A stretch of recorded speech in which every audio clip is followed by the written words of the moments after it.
I swap my time for money being an accountant. I've always wanted to be an accountant since I was a teenager, and I enjoy it, but I don't think I enjoy it as much as I enjoy my newfound freedom um, as a person who is organising my life around having property and investing in property, to be honest. You're listening to Property Investor Tales, stories from the front yard. Here's your host, Vicky Hines. Hello and welcome to Property Investor Tales, Tales from the Front Yard, where we get to speak to people across Australia about their property investing journey. My name is Vicky Hines and I'm one of the coaches of Positive Real Estate, where I help people create wealth through property. With over 8,000 clients across Australia and New Zealand, there are some incredible stories to tell, which hopefully will make your journey a little bit easier and will hopefully inspire you along the way too. Today, I have the privilege of chatting with Katherine Lee, or Kat as she prefers to be called. Kat and her partner Adam have been in the mentoring program for 12 years now, and I've asked Kat to come along onto the podcast to share some of the learnings during her journey, but also to share some of the huge personal growth that she has had, which has really contributed to her strong mindset and her success, which is something we often see as a trait in successful investors. Enjoy this conversation between myself and Kat. Hi, Kat. How are you today? Good. How are you? I'm very well, thank you. Thank you for coming along to have a chat with me. I really do appreciate you taking time out of your busy day, because I know that you are busy being a mum. How many children do you have, Kat? I have two. They're about to be 5 and 3. Wow, 5 and 3. And I know that you shared with me just off air that you are quite sleep deprived at the moment, even though your kids are a little bit older. What's going on in your life? I'm waking them up at night to take them to the toilet because I don't really enjoy having to clean sheets every single day, although my intention for that is still not really working because I'm having to do it. So you're feeling very sleep deprived, like you have newborns, but you don't. Yes. So thank you. Yeah, totally. For coming to chat with me, in the evening when you could be getting sleep. So obviously, Kat, I've been coaching you for a few years now, and I know quite a bit about you, but people listening to this podcast won't. So would you care to tell us a little bit about yourself, professionally, personally, whatever you'd like to share, so we get to know Kat? Yep. Okay. So I'm Kat, Melbourne born and bred. Totally love it here. I have a husband and the 2 kids, which I've mentioned. I swap my time for money being an accountant. I've always wanted to be an accountant since I was a teenager, and I enjoy it, but I don't think I enjoy it as much as I enjoy my newfound freedom as a person who is organising my life around having property and investing in property, to be honest. Right. And I ended up having to do that because my husband works a high stress job, and I manage the house. So I'm a house manager and I do that full time. And I've taken a day off where the kids are in care, but I use that time to look at my property investing and look at anything I might need to manage for the house with minimal stress. And thanks to my husband focusing on what he's focusing on, I am very fortunate to do that. So I'm very grateful. Awesome. So you do actively reserve time in your life to dedicate towards managing your portfolio, troubleshooting any challenges, booking in with your coach. What else would consist of that day? What kind of task would you be doing? Washing. Dishes. But with got out the sewing, would you be calling property managers, that sort of thing? Yeah. So actually, my first it actually came about taking that day off. It came about because I have just settled my third investment property, which is in Brunswick, which I don't live too far from. It's 10 minutes drive. And the first day that I had, where I was, yep, this is my, day to focus on house stuff and all the tasks that I don't really get to. I spent going and inspecting the property in Brunswick. So getting the keys, having a look, and making sure, that I was familiar with that property. So if things occurred in that property for tenants, or any repairs that needed to occur, that I would have, a bank of knowledge for what that might entail. And I find that very, very useful. Yeah. And I also, on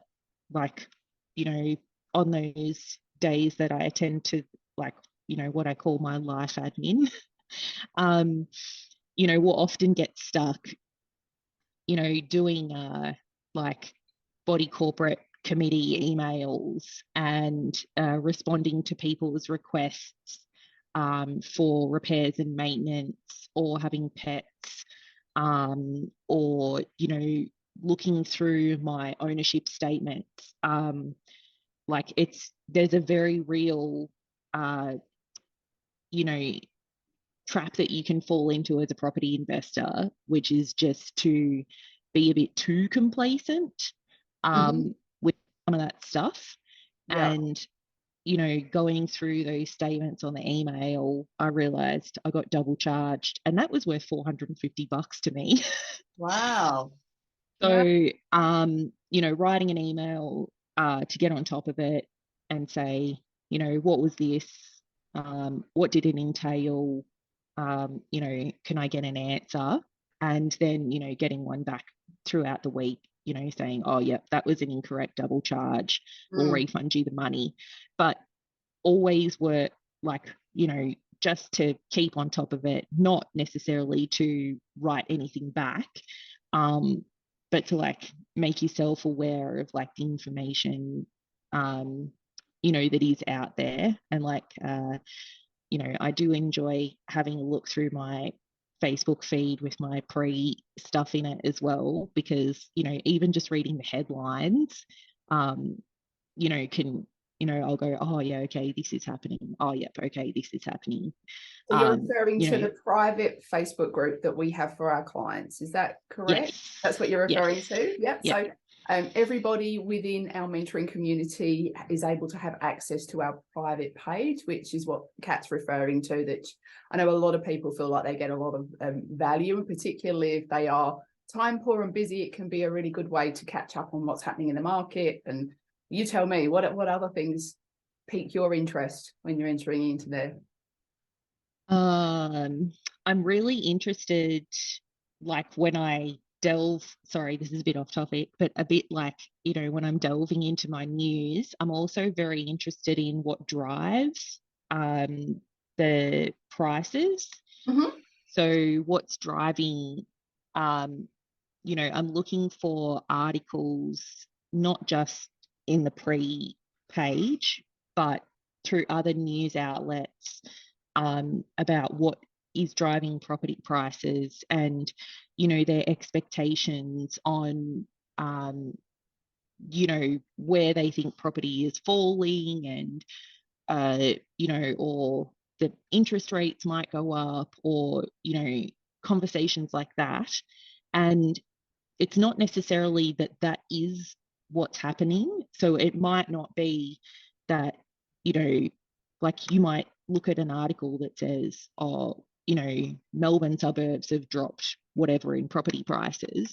And you might go, oh, crap, I'm a property investor in Melbourne.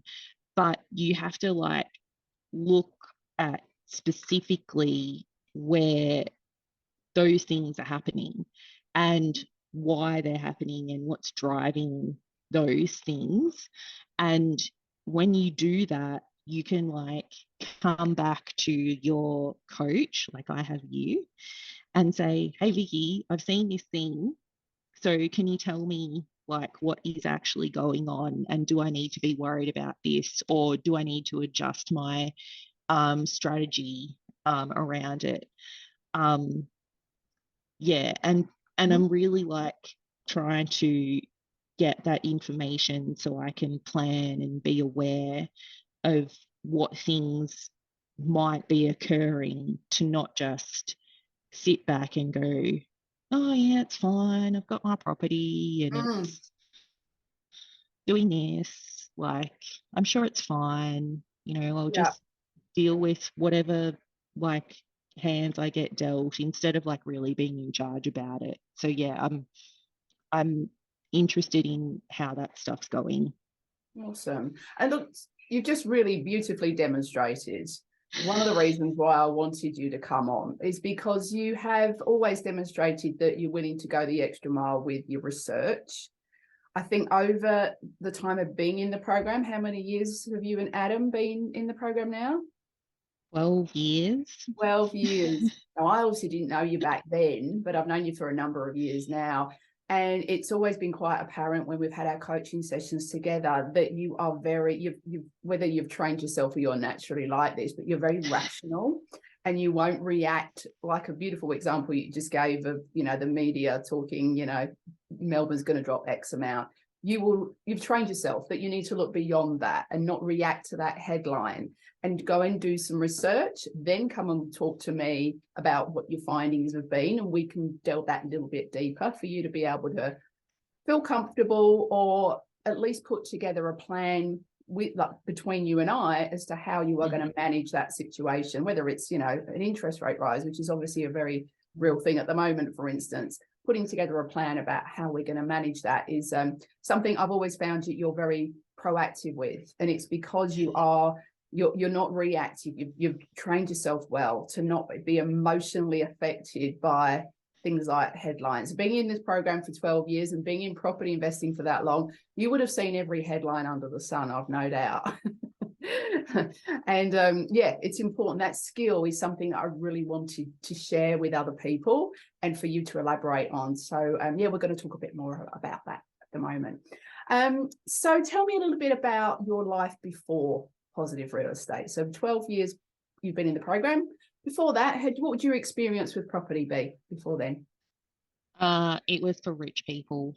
Rich people owned property.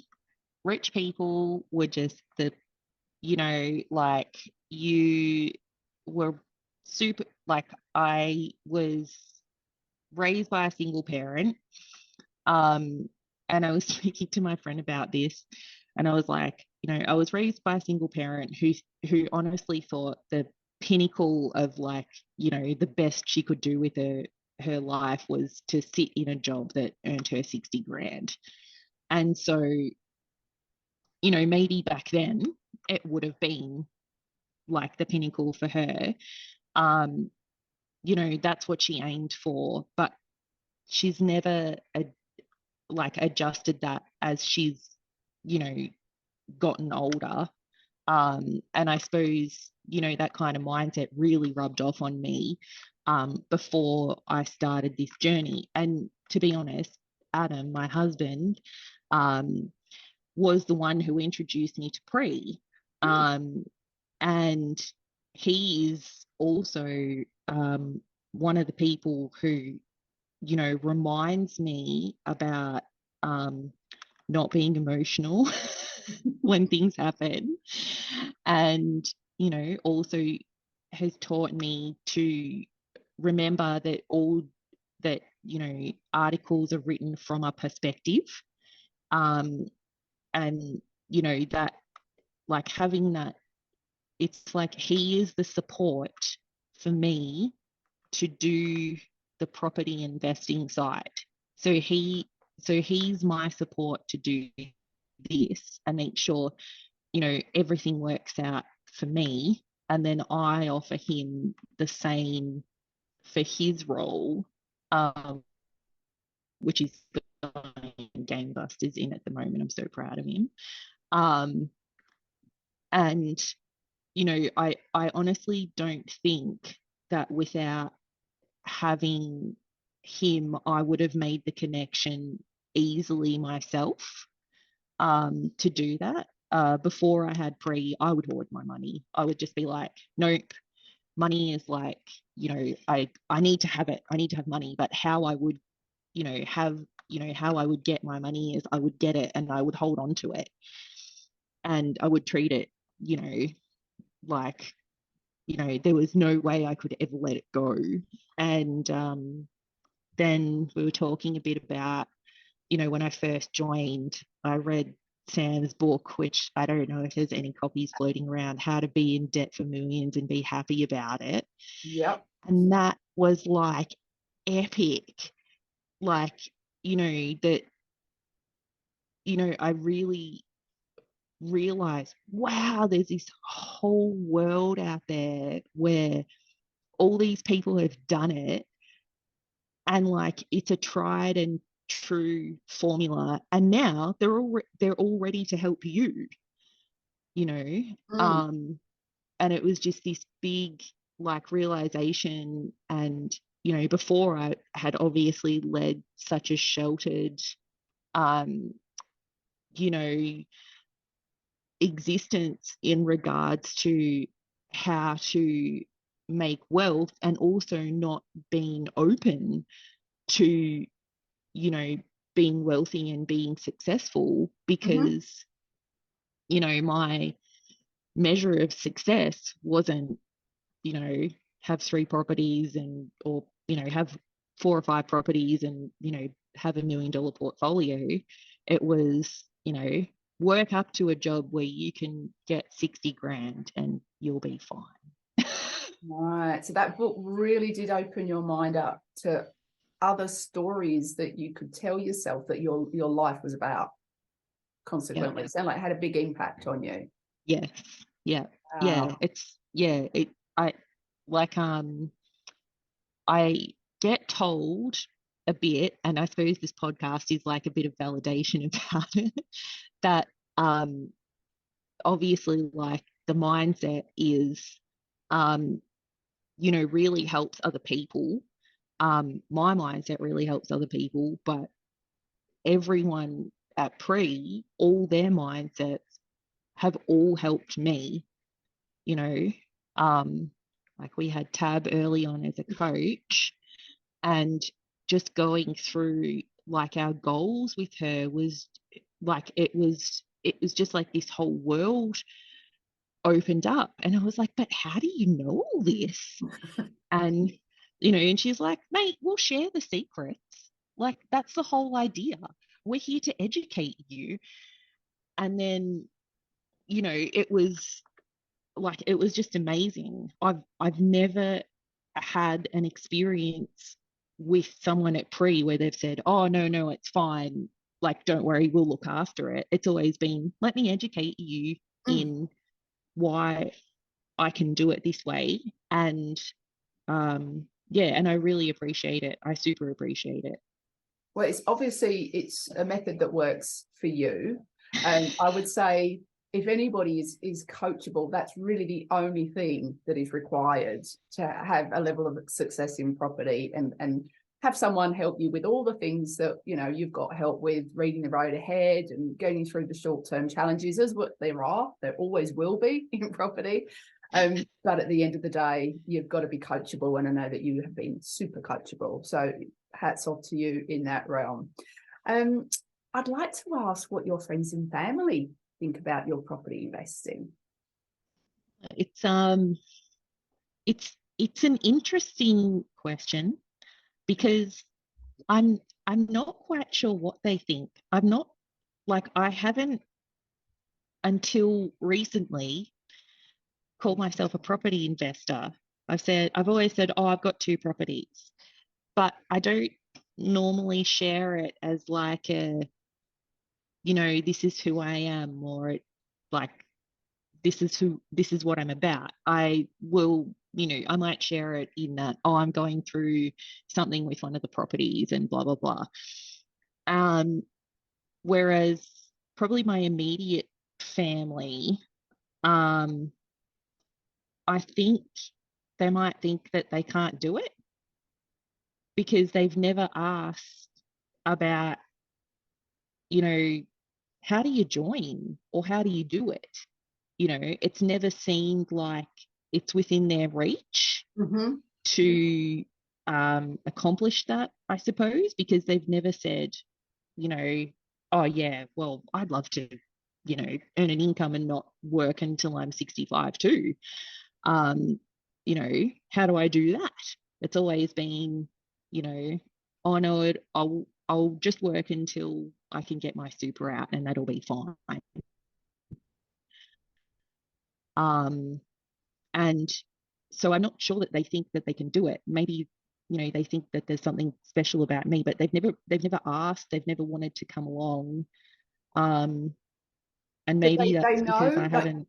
you have shared that what you've done and what you've Yeah. achieved. You've not been, you know, some people choose not to tell family and friends about this stuff, but you have. But you haven't had anybody be even more intrigued to find out the nitty-gritty. So you don't actually know how they feel about it. Is that right? No.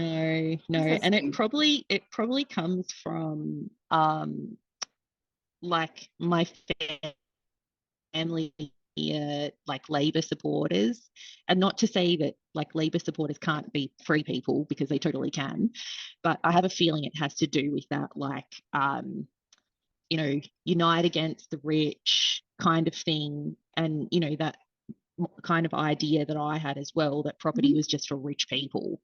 Yeah. You know, which is totally not the case. You know, we went along to mentoring, and like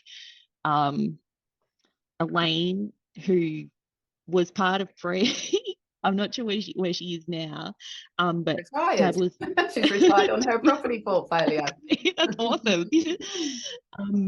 Yeah, like, you know, we went to coffee club or something like that, and you know, Tab was reminding us, you know, like Elaine's doing deals for like properties that are only 135K.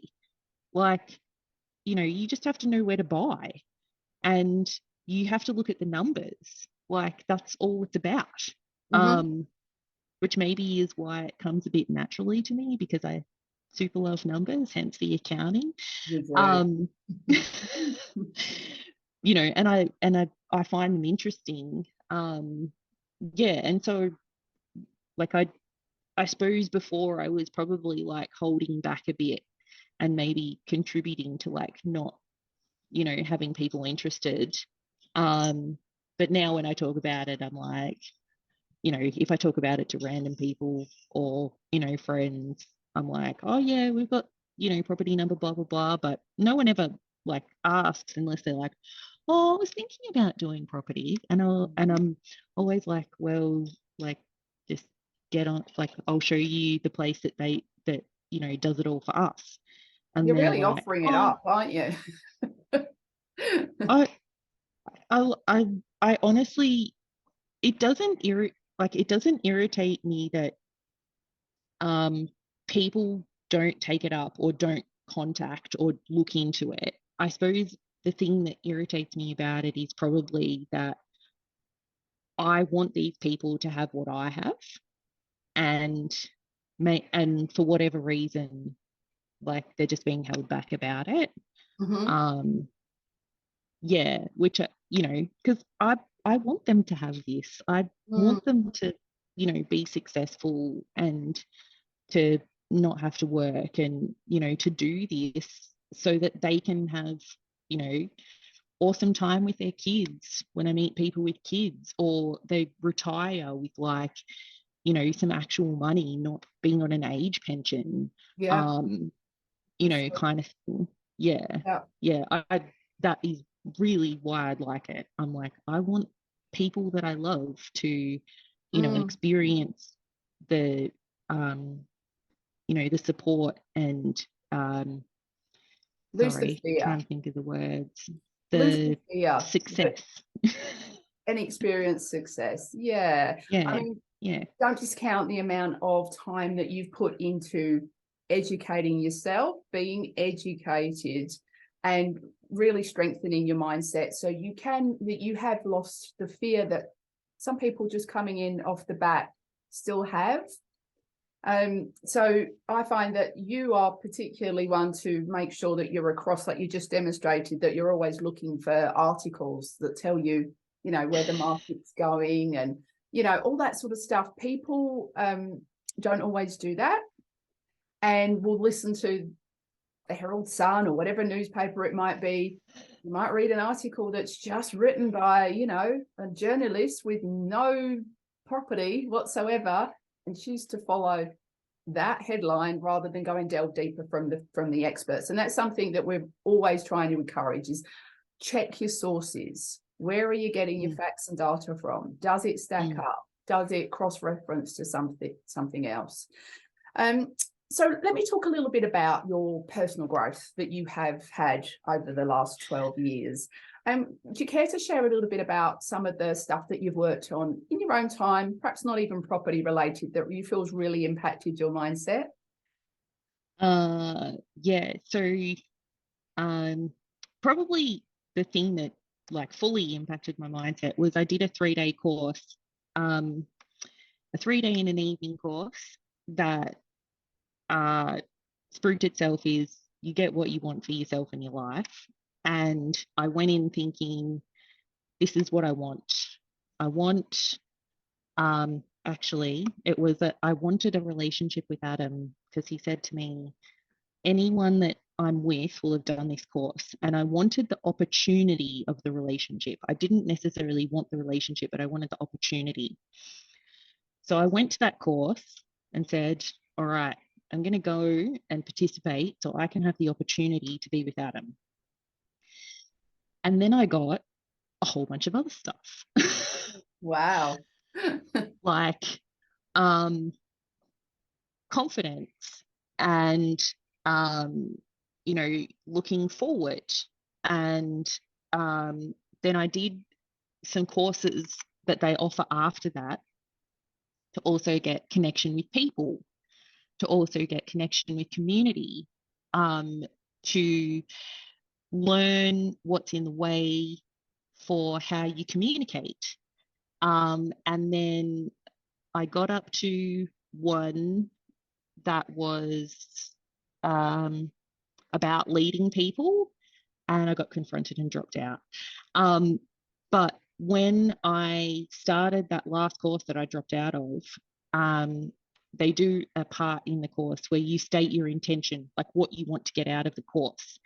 And I said, I got up and said, I'm going to be married out of this. And this was a very interesting thing because, at the time, Adam was dead against it. No, I don't need to marry you. We're fine the way we are, like all that kind of stuff, right? And I dropped out of the course, and then, I don't know, would have been within 6 months, he asked me. And I was like, yes. So didn't even complete the course, got my intention. So apart from my 2 properties, I settled my dad's estate, and I was a sole executor with my 2 sisters. So I was dealing with the intricacies with, it was 3 other invested parties because my mum, even though she wasn't married to my dad at the time, was invested in the estate for how it worked out for my sisters. So it was a lopsided will.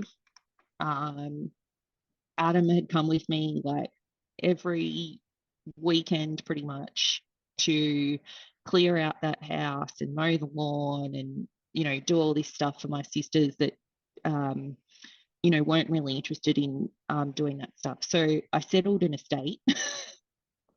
Right. Not something I ever really want to do again, but I can tick off. I got married.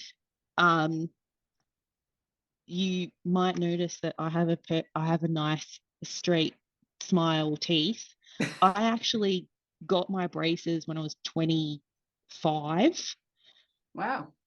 And now all this stuff came about because when we started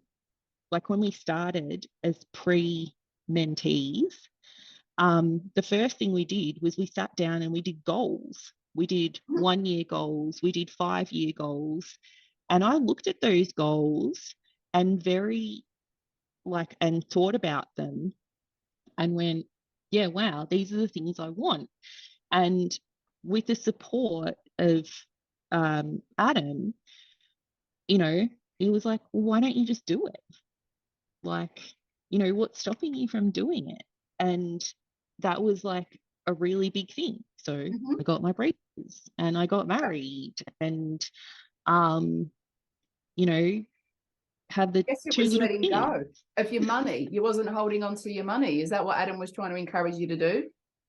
Yeah, he started the conversation about the change in my mindset with the relationship with my money. Like he literally started it because I was hoarding it. And to do that course, at the time, it was $625. And he was like, why are you hoarding your money? Like, money comes and goes. And, it's like, if you want more money, just do stuff that gets you more money, like, yeah, it's pretty easy. And I was like, really? And then, like we were in the fortunate position that we got a boost up because we had the inheritance. So that was about 130K. And at this stage, you didn't have a home. Were you renting? We were renting a 2-bedroom unit, not too far from where we live now, and we're actually still renting. Yeah, I know. So part of my property investing journey that people find extremely unusual is that I still rent. And I tell them, well, I don't see the value in owning my house because my rates and my water, supply charges and my interest on my home loan aren't deductible on a house I live in. Yeah, exactly. So why would I do that? It's not for everyone, but for you, rent vesting has definitely been the way, hasn't it? You can live where you want to live a lot cheaper. Yeah. Yes, because next for us, now that we've got 3 properties, is actually thinking about how we would get our own mortgage, because we've done those. So we can say, all right, we're back to figures. So we can see, how we can afford our forever house, because where we live is like easy 1.2, 1.3 million. Yeah. So that's what's next for you. That's your long-term, medium to long-term goal. Is that right? Yeah. Yeah. Yeah. Yeah. Yeah. And, that's on top of like other goals about, if I saw another deal and it didn't affect, us getting our own home, I would probably just jump right in. But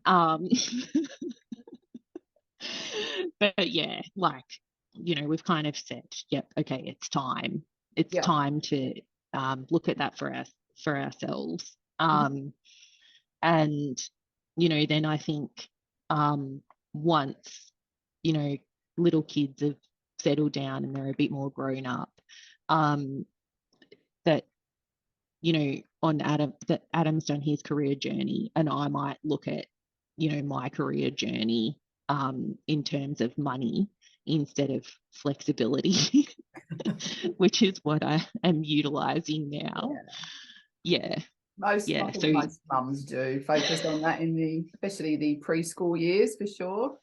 But yeah, I'm sure you've got lots of other options that you tend to make things open up for you. Is one thing I've really sort of noticed about the way that you live your life. I know, you were just talking to me off camera about how the universe always seems to open up and offer opportunities when they're welcomed. So yeah, Yes. just be open. And I just love that about you. I think you're a really shining example. So when you started your journey, can you tell us a little bit about, I know you've got 3 investment properties now, and that's over the 12 years, the most recent being just late last year. Is that correct? Brunswick? October. Congratulations. Yeah. You've got October. your 3 properties. Yeah, in Brunswick. So 3 months ago. Yep. Thanks. Awesome. So you are now officially in the 1% club. Congratulations. Yeah. Don't eat me. I'm not that rich. Don't put It's that a out joke. there. Not yet. Now, what did you say to me that you only just started actually calling yourself after Brunswick? What is that term? Yeah. Property investor. I'm a property investor. Hi, I'm Kat, and I'm a property investor. investor. It took you 3 properties to feel like you were warranted to do that. Interesting. Why do you think that might be? I think there's like this big stigma around it, right? Like you hear about sometimes people that do it are jerks. Sorry. You know, like people focus on the bad, right? How many people, like honestly, I have no idea what the statistic is, own a property and look after their tenants and make sure that all the repairs are done and they're happy for them to have pets and, you know, they leave them alone and all that kind of stuff, right? I don't know. I don't hear about that. What I do hear about is going on to subreddits where their anti-landlord sentiment is so high that people are like, this person just increased my rent by $200 a week. How can I afford to live? Right? Because yes, there are people that no matter what you do aren't very nice. But it's like the way people expect property investors to be is only caring about money, not necessarily about the people that live in their houses. So as I am a people pleaser, which I have discovered last year, I don't like to go around telling people that I fit into this category that I perceived as, you know, full of not very nice people that didn't look after the people that lived in the homes that they owned, right? Because, you know, let's face it, I'm paying interest only on my loan. So I don't think I really own it. It's probably more the banks. But, you know, I had this really like big worry that people would go, oh, you're a property investor. Oh, so you're like one of these terrible people that puts up the rent and doesn't care about doing maintenance and won't let people have pets, you know, and like you're one of those. I was afraid of the backlash. Wow. And so what changed last year in your mind? Because that's quite far into your journey. And I was actually quite surprised when you told me that, because I realised the extent that you had not positioned yourself in your own mind as a property investor. What changed to make you, I guess, feel proud now to call yourself one? I got therapy. Got therapy. What does that look like? Do you care to share, or do you want to leave it there? Yeah, no, it's okay. I was going through some stuff at home, and I was looking for some you know, really positive ways to deal with it. I didn't want to be trapped. I wanted to you know, I can't think of the word for it, but I wanted to be empowered and make sure that like the issues that I was having with something that was happening at home, I could deal with better. So I went to the doctor and said, all right, I think I'm ready for some, to go see a therapist again. And I'm like, but not this other person that I'd seen before, because I don't think they worked for me before. And he goes, oh, yeah, okay, no worries. And I was on a long wait list because of all the stuff with COVID.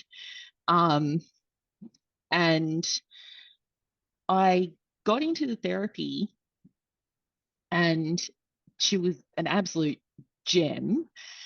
And, she started talking to me about, what was my childhood like, what I wanted to get out of the sessions, and all this stuff that opened up for me was the same stuff, like, was like all this stuff that occurred in the past that stopped me from, I was trying to bury it, but I wasn't dealing with it. Mm-hmm. And so when it was presented to me by a person who obviously was seeing past, the story I had about it, was presenting me with a different way of looking at the things that were occurring for me, and then said, and then I remember the moment she told me that I was a people pleaser, that really stuck with me. And she said, has it ever occurred to you that you're a people pleaser before? And I was like, no, but that totally makes sense. Mm-hmm. And I was really open to it. And then I'm still getting a hang of, how the people pleasing has infiltrated every aspect of my life. Okay, so this one is it stopped me sharing my success, right? Because anyone can get inheritance, but I bought 2 properties, right? Mm-hmm. Anyone can call themselves a property investor if they have one, right? That's all you need. Absolutely. You just need one. Yeah. Right. So what was stopping me? And the truth is that I worked on myself so I could share my success outwardly and openly about it. But yeah, I mean, you just keep digging. Yeah, you certainly do. I've had a little bit of experience in that myself, but I've heard from other people that you do have to keep digging to really get to the crux of something that may be preventing you from moving forward. And if you had told yourself that you're not a property investor, you wasn't worthy of that, what are you telling the universe? You're telling your universe that you don't want any more. So the funny thing is that I did. I actually, this deal would have been done before. I just wouldn't have shared it. I wouldn't have shared it and owned it, and then been thinking about doing that. I always would have been with pre, because that's what I would have wanted, but I wouldn't have shared it. And that would have sucked for some people, because I met a lady at the park that I shared this information with, and she gave me her phone number, Yeah. so we could do it. And but to do that, you have to get rid of all these stories that you can't share your phone number with random people that you just met. Lose the fear.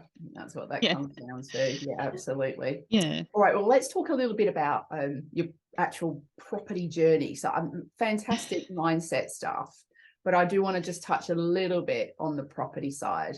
So, perhaps, I don't know, a story about, have you got over 12 years, you must have accumulated funny story or a weird story that you could share. I'm sure most people would have a story, and to resonate with something that's happened to you, I think would be awesome to get an insight into what the reality is of 12 years of investing is. The the funniest thing that I've ever done was that I called you up and said, "Hey, Vicky, I'm on mat leave. I've got a bit of time. Let's look at getting back into property investing." As you do. You know, just while you're on maternity leave with like no income at that point. I think you were, if I might say, I think you were actually like, you know, doing the whole breastfeeding thing and having meetings. Yep. And you guys were talking about me, and like I logged in, you know, when it was on Kajabi, you know, and you were like, "Oh, she's not up to looking at this because she's gone to bed with the baby." Yeah, that's right. Yeah, I think you were up for an award of some respect, and you wasn't there because you were sleep deprived, and I think in bed at 7 p.m. So I had to let all the people know that, yeah, that's why you wasn't there. That was right. Very, very early on in your baby days that you were actively involved in property investing. But it's paid dividends. Yes, it did. Thank you very much, Peter Gwynn's team.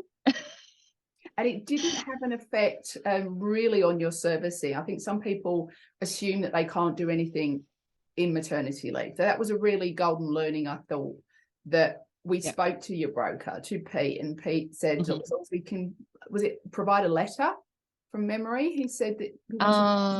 Yes, it would have been something like that. Your employer. Yeah, and I think due to some funny rules, even though I was on maternity leave, legally I could be paid one of the JobKeeper wages. Right. So that worked in favor. Thank you, government. Yeah, that worked in favor. But I think, you know, I was kind of sitting on the properties, and then I thought, well, you don't just sit on properties when you're in, like, when you're building your wealth with property, right? You have to keep taking steps. So it was about like, you know, I have to get back to it to see what steps I can take with it. And I think, Vicky, I probably had more calls with you than I have had with any other coach. Because I'm getting, thanks. I like talking to you too. You know, you know, because it's really getting into the nitty gritty about like how much I can be serviced for. And, you know, like the first couple of, you know, because I had the cash, were like, okay, they were a bit easy, you know, money wise, and then you just had to figure out everything else. And I think, you know, the fact that I could come to you, and again, you reminded me that I could come to you, was like, was awesome. You know, it really, really helped me, because of course, like, sleep deprived mind forgot, you know, how easy it was to do all this stuff. And as you reminded me, you guys aren't just there for settlements. So I'll just have to, you know, everything book my book my coaching call for 3 months. Yeah, check in. That's what it's about. Everything in between. Exactly. But yeah, sorry, that was the funniest thing. But I wanted to share a couple of the challenges that I've faced over the 12 years. So I have one in a property in Western Sydney, and I also have a property 4 kilometres from the CBD of Brisbane, but it's over the river. Yep. And the Sydney property, I had a terrible, terrible managing agent. And that managing agent was so terrible with some tenants that it got to the point where I actually said to him, go and get the keys or book a locksmith to go and change the locks because they're not paying rent, or I'll kick you to the curb. Wow. And I want, and I'd had a couple of instances, actually a couple, like that was one. And there had actually been a second instance of a tenant not paying rent, but the property manager was a lot better then. And I just wanted to let people know that, um, you know, you don't have to just take what they say at face value and like let them do it on their timeline. Like, I think, once I'd gotten to that point, sorry about the camera moving, that's the cat. You know, once I'd gotten to that point, I realized that I was losing money every week. And that really drove me and pushed me to tell that managing agent, pull your finger out, because I'm not someone to be taken advantage of. And I was, when I was doing that, I was thinking back to a mentoring workshop that we'd had that was talking about, you know, having people, having managing agents that were exclusively from a company of managing agents. Mm-hmm. And, how good it is to have just managing agents, not sales, just managing agents. Because, and, that education was in my mind when I had, when I was going through, these people work for me. Absolutely. Yeah. I'm the one that can tell them to get stuffed. We also had in the Brisbane property some tenants that were, I think, I really do hope that those guys have sorted themselves out in their lives, because the behavior that they were exhibiting was destructive and dangerous for the rest of the block. And,